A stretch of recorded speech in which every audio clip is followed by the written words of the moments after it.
ang mga ginintuang katangian ng ating dakilang lahi.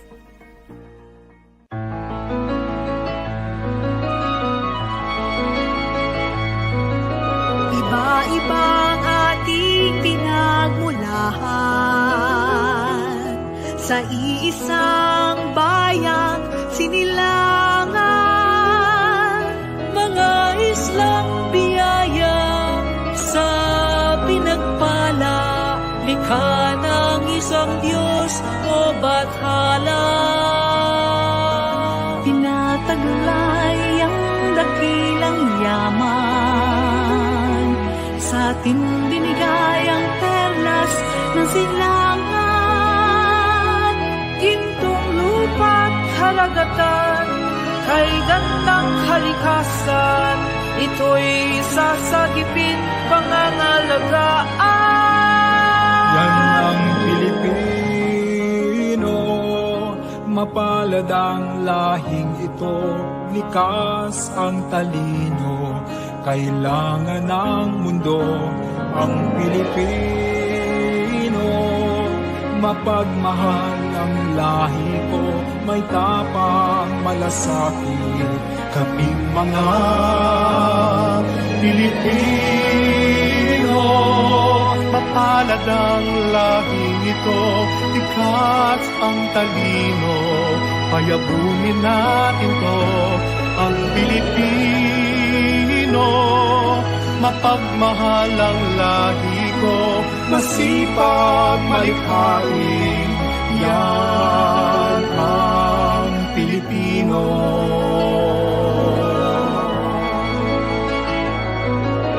Halo-halo man ang ating ibig,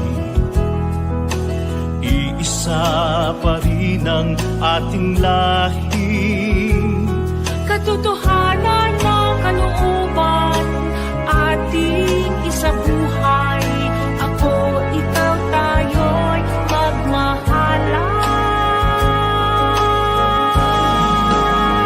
Yan ang Pilipino, mapalad ang lahing ito, likas ang talino, kailangan ng mundo ang Pilipino.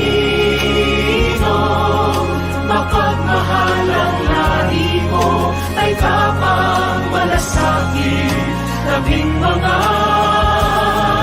Pilipino. Mapalad ang lahing ito, likas ang talino, payabunin natin ko ang Pilipino. Mapagmahal ang lahi ko, masipag malikhain, yan ang Pilipino. Mapalad ang lahing ito, likas ang talino, kailangan natin ito, ang Pilipino. Mapagmahal ang lahi ko, ay dapat malasakit, kaming mga Pilipino.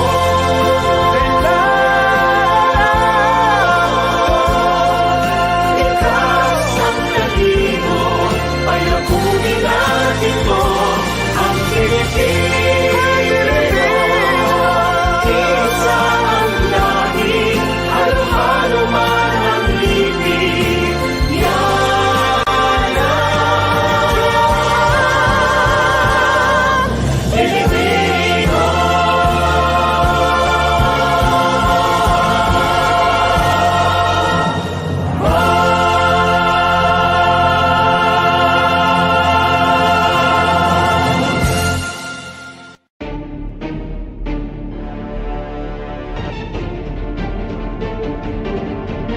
Ang sinumang lingkod bayan ay may tungkulin na pinanumpaan.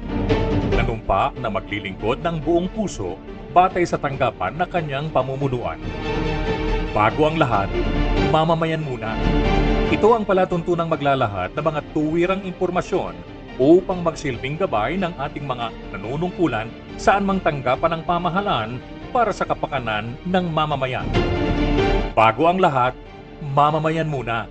Maglalatak ng mga naangkop na payo para sa lahat ng mamamayan na umaasam ng tunay na pagbabago at kaginhawahan sa buhay. Bago ang lahat, mamamayan muna. At ngayon, narito ang inyong lingkod, Cora Alma de Leon.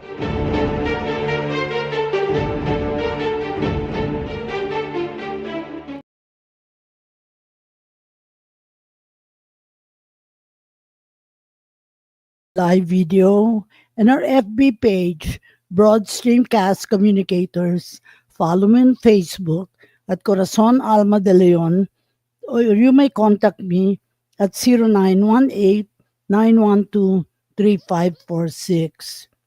My opening statement is that we may not be able to change the structure of our universe, but maybe by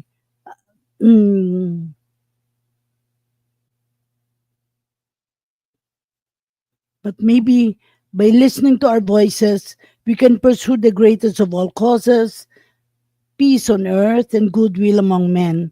This is the purpose of our program, Bago ang Lahat, Mamamayan Muna. And from Pope Francis, who said, rivers do not drink their own waters, trees do not eat their own fruits, the sun does not shine on itself, and flowers do not spread their fragrance for themselves. Living for others is a rule of nature. We're all born for each other, no matter how difficult it is. Life is good when you're happy, but much better when others are happy because of you. I am not alone in this endeavor. I am accompanied by Sonia, Roco, and however, she's still on the road. I hope she can join us later. And I'm pleased to quote, to read Rabindranath Tagore to describe our guest. Where mind is without fear and head held high, where the world has not been broken to fragments by narrow domestic walls, where tireless strivings stretch their arms towards perfection, where the mind is led forward to thee into ever-widening thought and action, into that heaven of freedom, my Father, let my country awake. And so now we want to introduce our guest, special guest for today, for our Bago ang Lahat, Mamamayan Muna.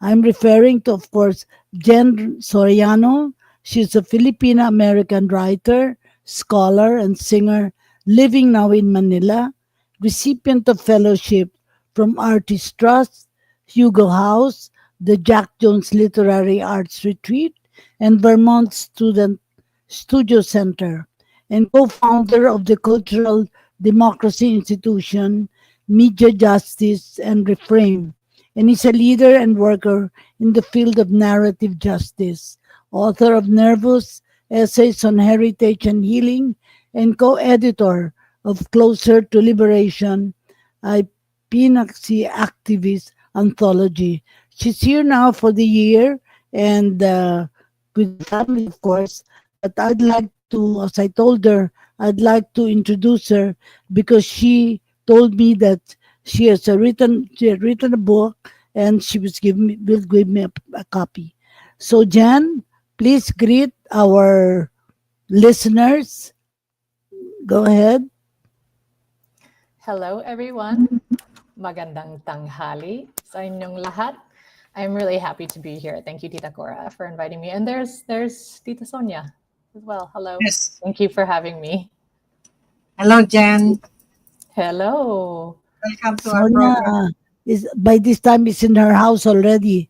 She has her painting at the back. I mean, cover is the back.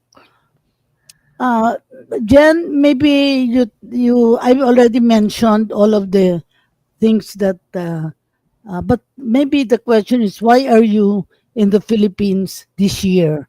That's the first question, maybe. Go ahead, Jen. It's something that I've wanted to do for a long time. It's been a dream of mine to come back and spend more time here. Growing up, I came back and forth often between the States and the Philippines because on both my mom's side, you know my mother, and my father's side, most of my family is here in the Philippines. And so we came as often as we could to visit all of our relatives here. And I was really close with my grandmother, my mother's mom. And so I had wanted to come and spend at least a year living with her once I had graduated college. But unfortunately, she passed away right before I could do that. And so ever since then, which was the late 90s, I've been really trying to find an opportunity in my life to come back to what I consider my homeland. And now that my son is 11 years old, we were able to do that. We took advantage of the transition between 5th grade and 6th grade to be able to pick up and come here. And luckily I can work from anywhere in the world. I've been working remotely since 2008. And so, and also my husband was willing to come. He's from Puerto Rico, which is like a sibling nation to the Philippines, and he's actually finding it very comfortable here in a lot of ways. He's a better driver than me here already because of how he's used to driving in Puerto Rico. And so I really wanted to come and give my child that experience of being here in the Philippines as well, and be reconnected to his roots on his Filipino side, as well as spend time with my family. I'm also doing research for future books here. Well, of course, I met you with your husband from Puerto Rico. Am I correct? And Yes, that's your right. son, Teo. How old is he, your son? He's 11. He's 11 now and just started 6th grade. 11, yeah. He's so guapo. He's so guapo. Thank you. I think so too. Yeah. Well, where did you go to school in the U.S.? Because I know your parents stayed in New York, stayed in Pittsburgh, and elsewhere. Maybe, but you, I think, you are now in where are you? Your, of course, mother. Your father passed away already. My father passed away in 2017. My mother and my brothers are now in Seattle. And I really moved all over the States. I was born in the Chicago area. Now my whole family lives in Seattle, which is in the Northwest. Chicago is in the middle. And then I went to school on the East Coast. So was really all over the States. And also at one point came to do research at the University of the Philippines during college. So there's really this sort of transnational life that my parents allowed us to live to some degree. But yeah, I went to Harvard in Cambridge, Massachusetts, and in a lot of ways, spent a lot of those college years trying to learn more about the Philippines, unsuccessfully, because at that time there was not a lot being taught about about the Philippines at Harvard. But now there's actually a Filipino class being taught at Harvard. So at least students there can learn the language, if not more about the history, which I think would be the next step. My co-host, Sonia Roco, of course, was the wife of the senator who ran for president. And she's also a writer, a scholar, and singer. They have a group. Ano nga pangalan ng grupo? Mabuhay Singers. Oh, Mabuhay Singers. I love that name. Singers. Sabi ko nga kay Jen, maybe she should sing some songs in our program so that a cappella. I would do it. I'm always happy to sing. I think that's part of our Filipino cultural heritage, right? And it's actually something I read about in the book, how much music is medicine in our lineage and in our ancestry, and how much singing is really part of that heritage, right? Supposedly the conquistadors, there's actual accounts, right, of early Manileños rowing up the Pasig and singing. And so it's in our blood. Yeah, I'll sing if you sing, Tita Sonia. I'll sing if you sing. Yeah, Father de la Costa said that two of the main things you should remember about the Filipinos is their faith and their music. Music, yeah. So Well,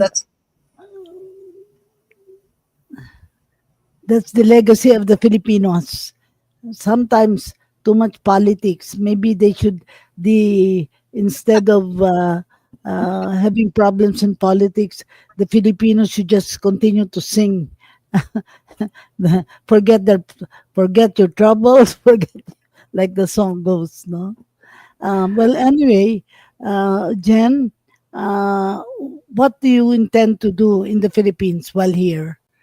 I know, of course, you published a book, Sonia, and she'll give me a copy. So Yeah. maybe tell us about the book that you wrote. Have you written more than one book? This is my first full-length book. I've Yeah. written a chapbook before, which is a small collection of prose poems and essays. But this is my first full-length book. This is what it looks like. Here it is. It just came out in paperback, and it's called Yeah, Nervous Essays on Heritage and Healing. I'm having trouble centering it in the camera, but there it is. And so, yeah, this is a series of 14 personal essays about my family's history in the Philippines and also migration history to the United States. And I describe it as a love letter to interdependence because it's a book about mental health and the effects of colonization, colonial mentality, and also migration on mental health. But it's also a book about the strength of Filipino culture and ancestry and the core Filipino values of kapwa and sort of the positive version of utang na loob, and the ways that those can be medicine because our interconnection and our interdependence with each other is medicine and can really help us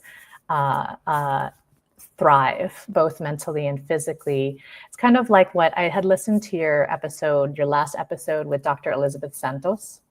Yes, and you were both talking about like being whole, right? Being whole both physically, spiritually, emotionally, and mentally in all of those facets.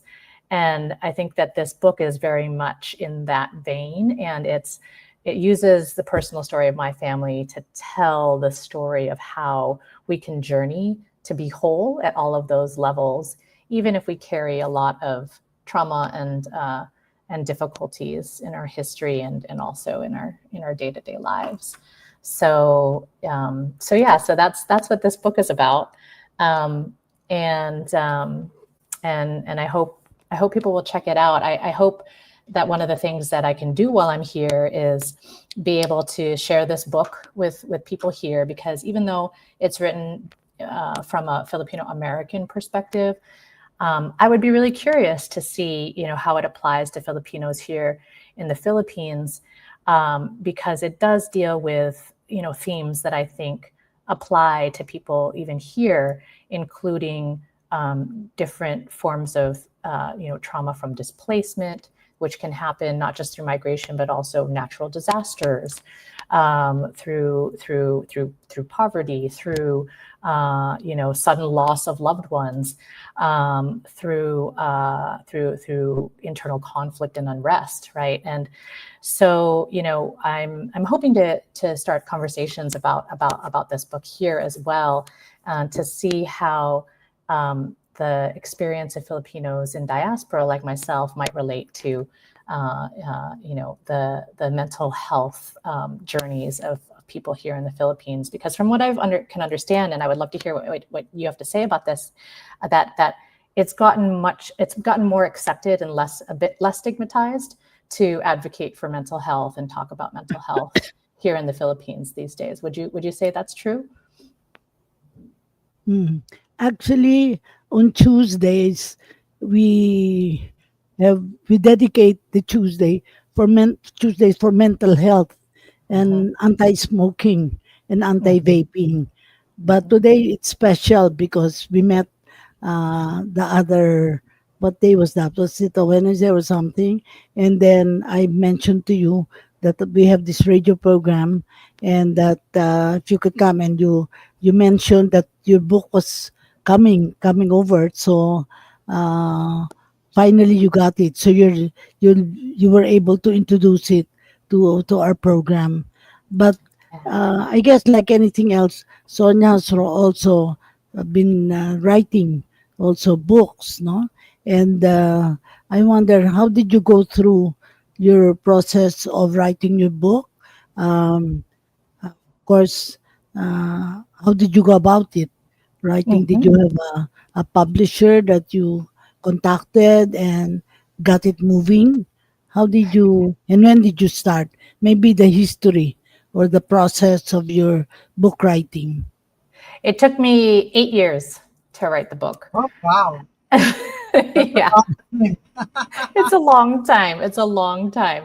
I mean, part of it is because I'm not a full-time writer, so I'm just fitting in the writing in between my paid work and also parenting. But also because I think, you know, this book it's very personal, and it also has a lot of research in it. It has a lot of neuroscience research in it, as well as history of the Philippines. And so it took a long time to get the research right, and also to write several drafts of the personal stories, because anybody who writes personal stories knows that you have to deal with, you know, the fears or repercussions of how is this going to impact the real people who I'm writing about. You know, like I write about my mother, I write about my brothers, I write about my husband, my kid. And so that takes time also to bring them along in the process, so they don't get railroaded or shocked when the book comes out.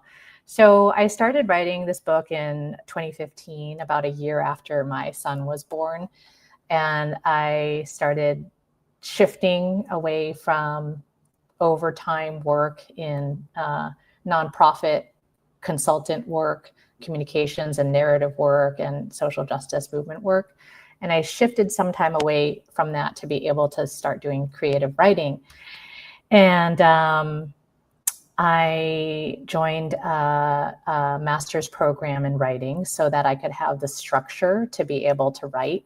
I don't think I would have been able to finish the book otherwise, because my work life and parenting life and community life were just too demanding otherwise.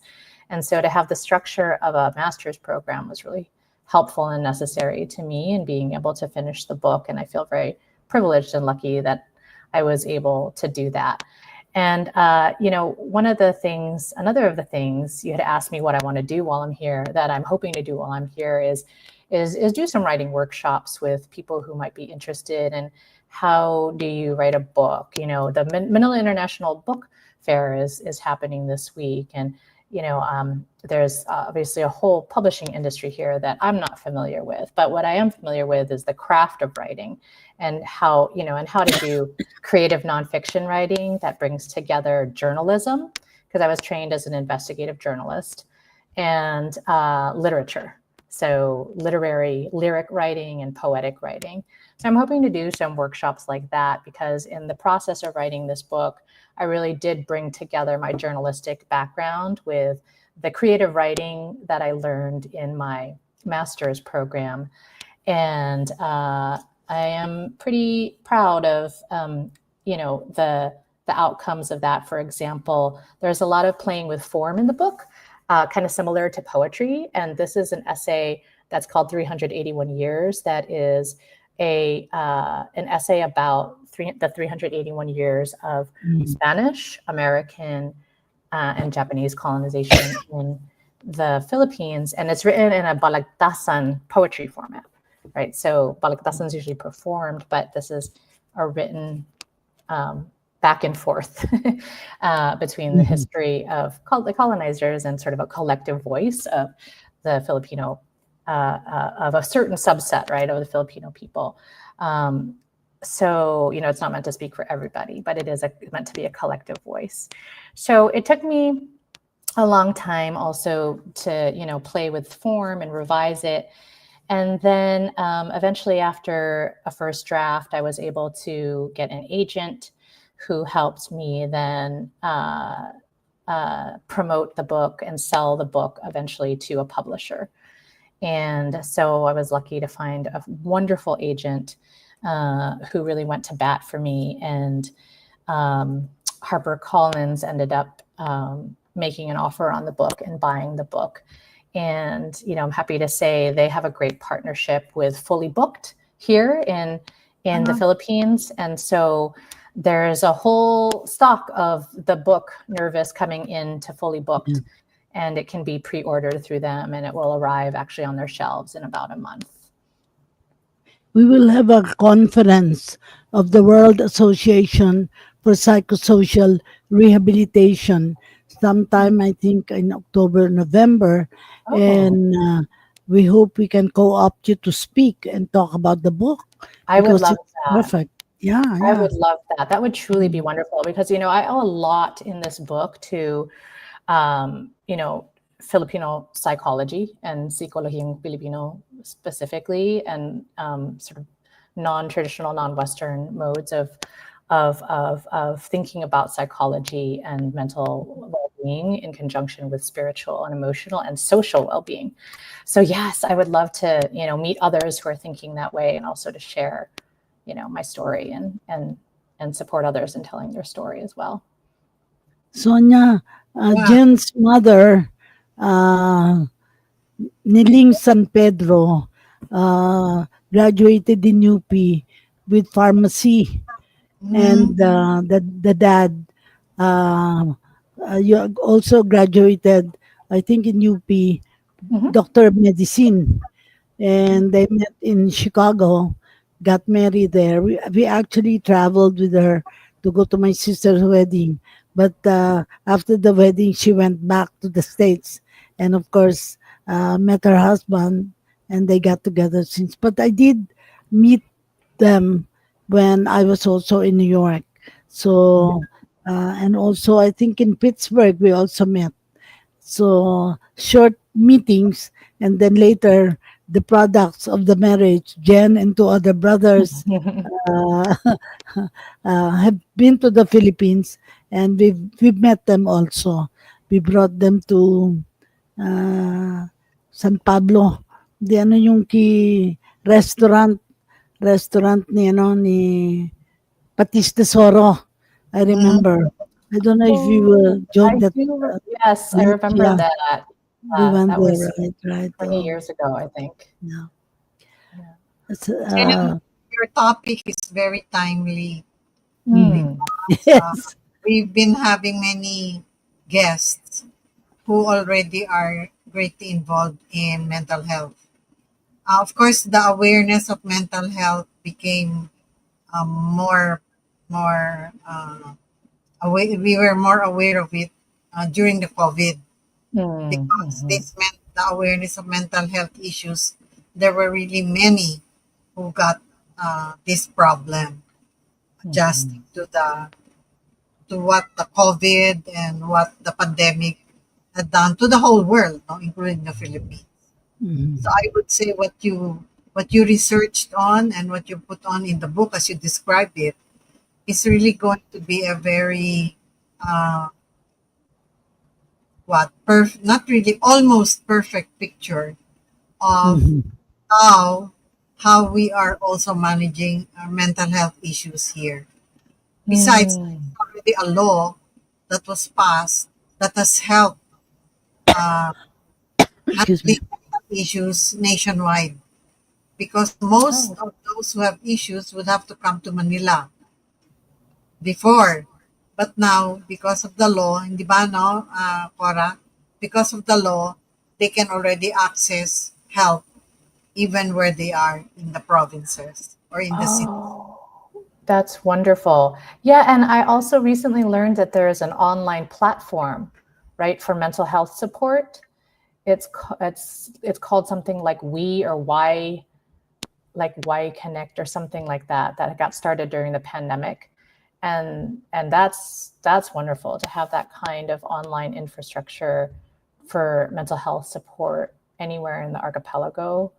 It just it seems really important, so it doesn't just rely on, like you said, people having to come to Manila, or even people knowing where to go to find a therapist or a counselor. Of course, we have a shortage of psychiatrists nationwide. Is there? I think the approach is to bring it to the barangay level, so that in the barangay level, they can already be trained to handle simple cases, know where to bring, what to do, of mental health issues. Has there been progress on that front already? I think there would be. I think it's Lucy Lasso who would know how the situation is right now. But from many of those who interviewed, there are there's even research going on. I think in Iloilo, there's a group there that does research on mental health. So there are already at least a better spread of help that you can get on mental health issues. That's really wonderful. Yeah, because in the book, a lot of my own personal experience was backed up in the book by research around how one of the most threatening things to mental health is isolation, and I think that's why it became such a crisis during the pandemic, right? Is that people got cut off from their normal routines of community, school, church, et cetera. And so isolation can really worsen any, especially sort of pre-existing or predispositions to mental health struggles. And so I know in the US, it's also a similar project or initiative to be able to try to integrate mental health support wherever people are. So here you're talking about the barangay level, which I think is brilliant and really necessary in being able to train, community health workers. And similar things are happening in the US around training community health workers, but also counselors in schools, also, mental health first responders who can come and help people instead of the police necessarily being the first to come. And so I think, there is a real worldwide awareness of how much we need this support, unfortunately, because there's so much need. Yeah. But at least we're responding to the need. Actually, Sonia also was a speaker in our conference, diba? World Association for Psychosocial Rehab, because she also had an experience of getting caught in the earthquake in Baguio many years back. How many years now? 35 years na ba? 1990. So, yeah, 35 years. 35 years. And she's a survivor. And every time July 16, she gets invited to speak about her getting caught in the in the earthquake in Baguio. So it was an experience that, of course, people remember her, and she's often interviewed on July 16 because that's when they remember the earthquake. Anyway, can you read, Sonia? Somebody wrote us already. Yeah. We have feedback, and that's what I would read. Mabel Roa, good afternoon, Ma'am Cora, Ma'am Sonia, and guest Miss Jen Soriano. The book of Miss Soriano looks interesting. I will certainly check it out in fully booked when it becomes available there. God bless po. See, we already have somebody interested to access to the book. Thank you po. Very exciting. Would love to hear what you think. Yeah, of course, we will. We actually, Sonia has a group. I'm there in the group. We have Bible sharing, and we also share books we have read, so that to broaden our perspective, I guess. And we have it once a month. I don't know. Is it common also in abroad where you get together to for Bible reading, or ano ba tawag doon, Sonia? Bible study. There's Bible studies sharing, and also book clubs. Yeah. Very common. I'm curious about what narrative justice is. It's there in your narrative justice, media justice, Yeah, thanks for asking. Well, so in the social justice world, we use justice to mean not exactly the same thing as in the legal world. It's about the championing the rights of those with less power. So championing the rights of the marginalized and the vulnerable. And so with narrative justice, it's really about telling the stories of people who don't, or people in communities who don't usually get to tell their own stories, or if they do tell their own stories, they don't get as much of the spotlight. Or if they do get the spotlight, they're not believed at the same level as, you know, people in power, for example. And so I've worked in this field for more than 20 years. And, you know, I started out working with young people, with youth, who usually got spoken about in the media, but didn't necessarily get to tell their own stories.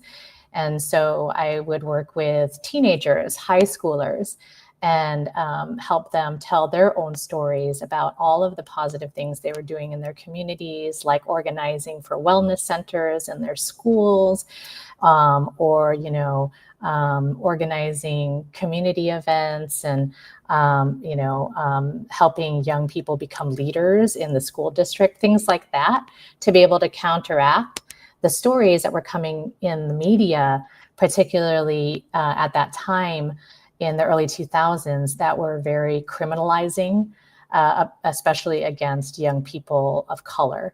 And so that's one example, you know, in this day and age, with the work that I'm continuing to do while I'm here. For example, I'm supporting some immigrant rights organizations in the United States to be able to tell the stories of migrants and immigrants, you know, so that they can tell their stories of dignity, to counteract the stories of demonization, of dehumanization that the current administration there is putting out to be able to justify their detentions and deportation. So narrative justice really is about humanity, honestly. It's about lifting up the stories of everyone who deserves to be seen as human and treated with dignity. Very good. Thank you. Thank you. Admirable. Janet, I'd like to read a poem that I wrote in a book published earlier, Unless Someone Cares. I think, in a sense, we're talking about you, unless someone cares. I don't think our communities will ever be clean and green unless someone cares. I don't believe our government will be good, just, and honest unless someone cares. I don't expect our leaders to be morally upright and politically sensitive unless someone cares. I don't expect a better life for our poor and oppressed people unless someone cares. I don't have the faith that we face a brighter future unless someone cares. I don't feel we will ever realize our dreams and aspirations unless someone cares. I don't know if we will all live our sense of purpose to build a better world unless someone cares.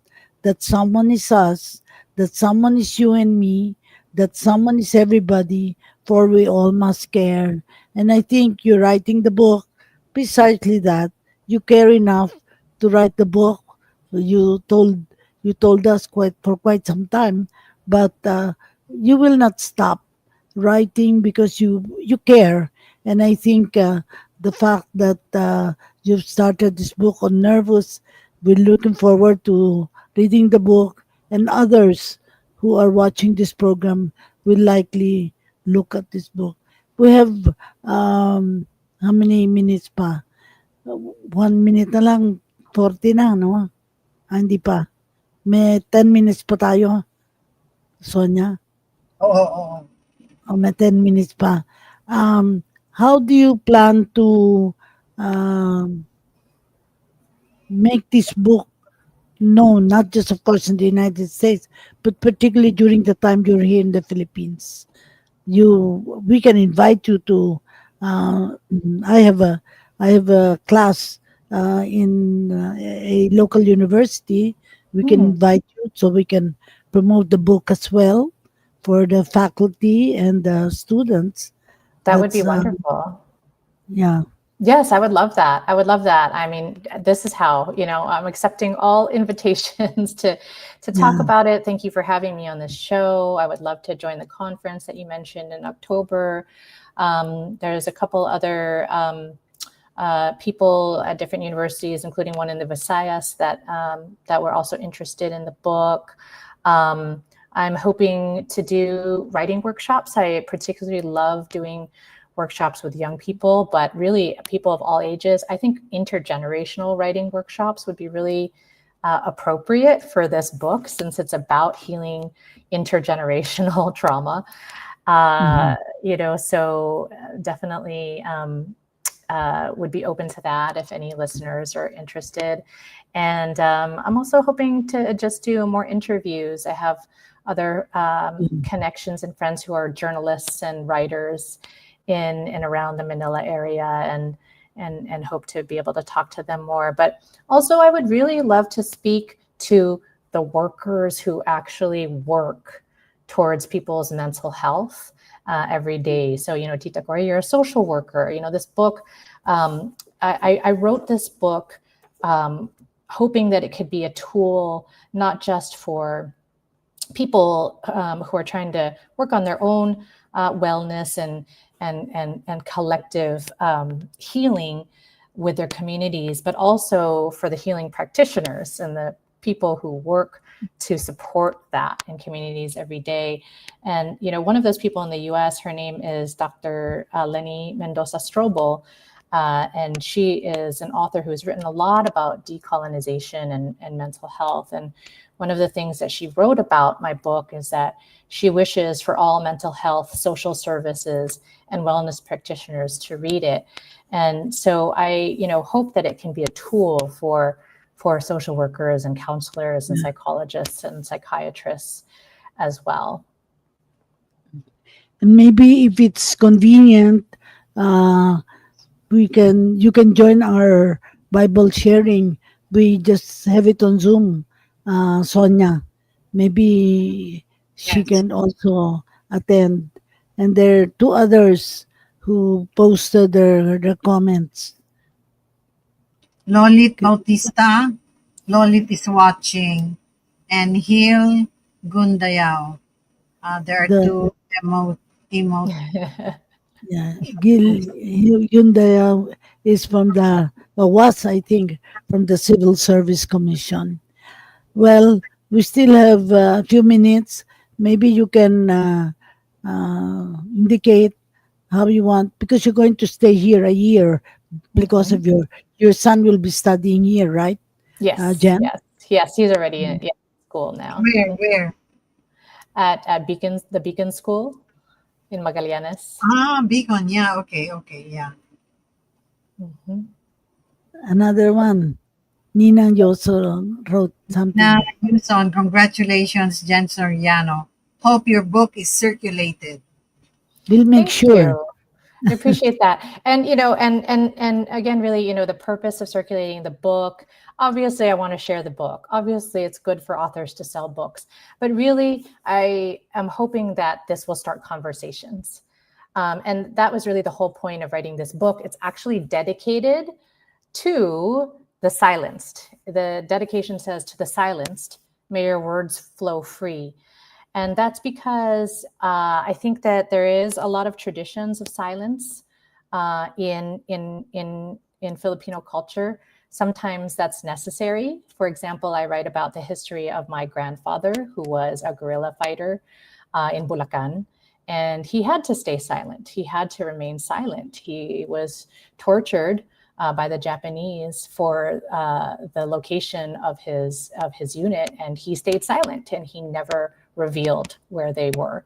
So silence can be actually an inheritance of courage and bravery, but sometimes silence becomes harmful, particularly when it comes to mental health and what we need to be able to support our health. And so I'm really hoping that by circulating the book, and thank you for, you know, your well wishes to that listener. I'm really hoping by circulating the book, we can start conversations about what we each need to be able to support our collective mental health better, right? And that's for everybody from, you know, from the poor and people who are forced to, work overseas, to even just anybody that we know in our daily lives who might seem like they're doing fine and might seem like they're doing well. But a lot of times people are going through silent struggles that we may not even realize. And actually another person that I know, who I won't mention any names, but they do come from a very prominent family in the Philippines, lost a daughter to suicide. And so, there's quite a bit that we don't talk about when it comes to that level of serious mental illness and suicide. And so I'm hoping my book can be a tool to be able to encourage some of those conversations, because conversations around mental health can hopefully lead to more and more services, can lead to more, like you had said, Tita Sonia, more providers, and can hopefully save lives.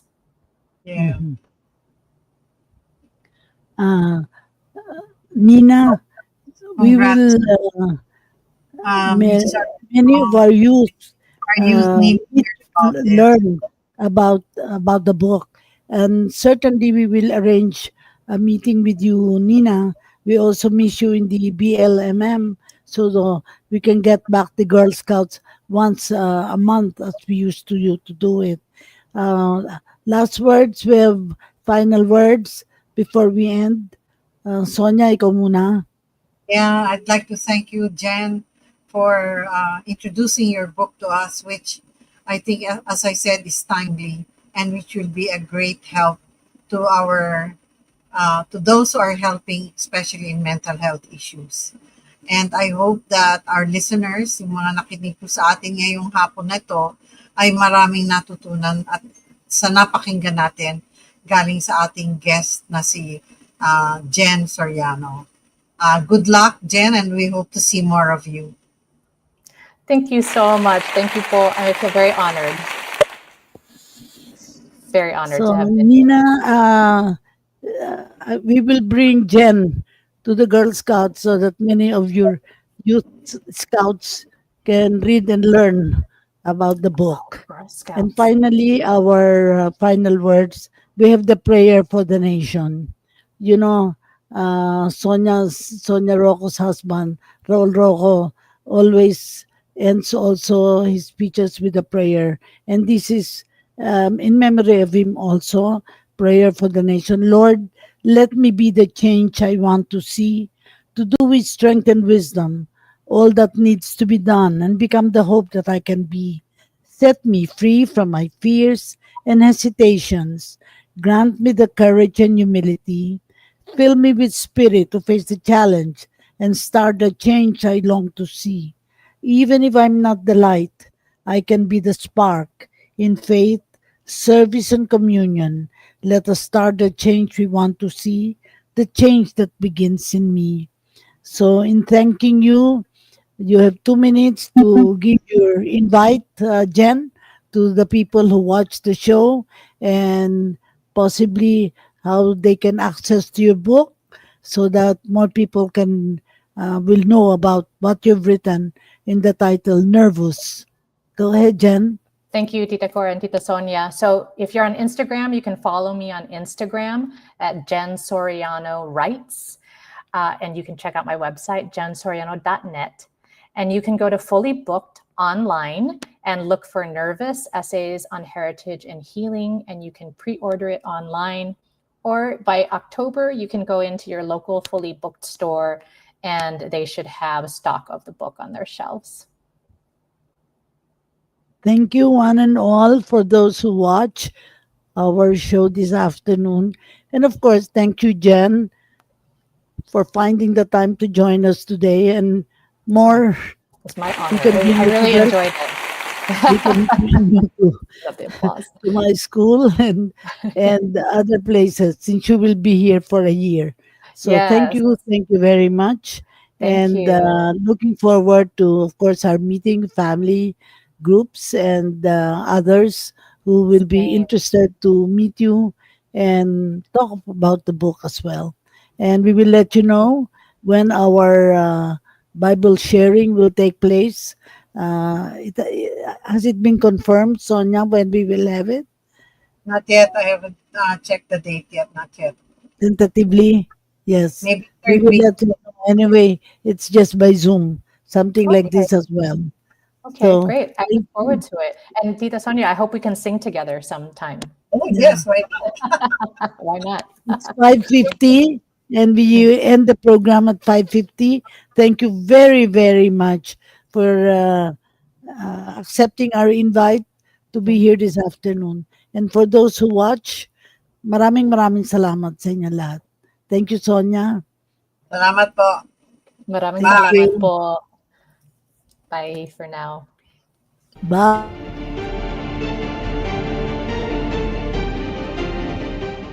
Inyong napakinggan at natunghayan ang Bago ang Lahat, Mamamayan Muna. Sa pamamagitan pa rin ng inyong tulay sa tunay na pagbabago, ang Broad Streamcast Communicators. Hanggang sa muli, maraming salamat po.